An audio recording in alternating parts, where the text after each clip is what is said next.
So here's my, for a final question, because we've really appreciated the time you guys have committed to us. So anybody can ask any last minute questions. But my last question to all three of you really is, give me kind of your view and hopes and dreams for the 2024 season. Yeah, I'll go first, and then we can kind of just pass it along. Yeah, for sure. But it's basically just to trust the process of what we're doing. I think being player first is major for us. Really just putting as much effort in as we possibly can, all the way up the line to benefit the players and get the most out of them. I think when I go back and look at social media and we're sending stuff in our group chat about players that got a lot better, and coaches text us, what'd you do to this guy? He's back. And I think that's the best feeling because we've given that player some confidence, or we've made him better physically. So I think that's what I'm looking forward to again, is just meeting the players. I love hanging out at the field and hanging out with them.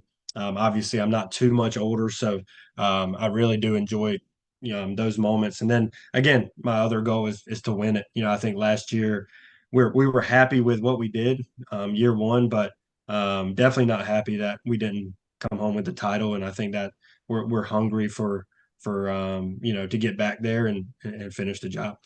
All right. All right, Coach Power. I can't seem to call you any, even if I try not to call you Coach Power, I can't seem to stop myself from doing it. So I'm just going to keep going. At least you say power. A lot of people add an S on to the end of it, and then I got to remember that back in like the Civil War time is when that S actually went away. But the Actually, thing though, that with the beard, by the way, you look like you could have actually been in this. So anyway, we'll take that offline. Go ahead. So at least for 2024 this year, I think Louis done a heck of a job just assembling a roster around everything that we have. And, like Landry said, we made it as far as we can make it without winning it last year. There were some unfortunate circumstances, i.e. Landry getting run by an umpire that had no business being on the field.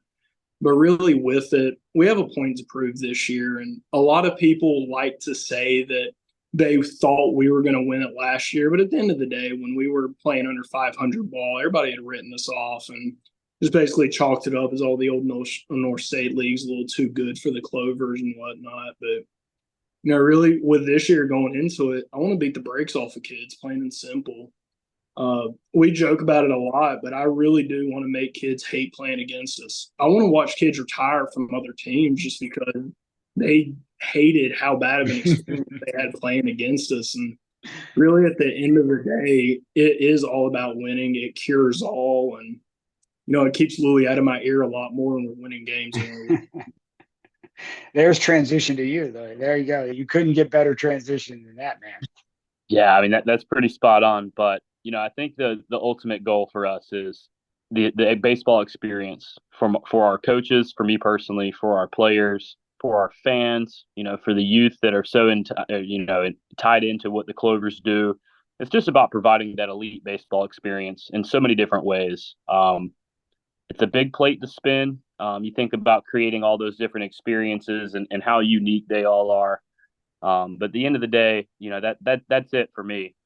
Winning does cure everything. Yeah, I 100% agree with that. But it's all about those experiences. You'll definitely remember whether you won or not 10 years from now. But these relationships, the impact that we have on these kids when they go back to these schools, that stuff I'll never forget, ever, ever, ever. So that's the main goal for 2024 is just keep driving that impact and keep making the difference and making people happy to be a Clover. We coined the phrase "everybody wants to be a Clover." It's a real thing, and we want to make sure we continue that energy going.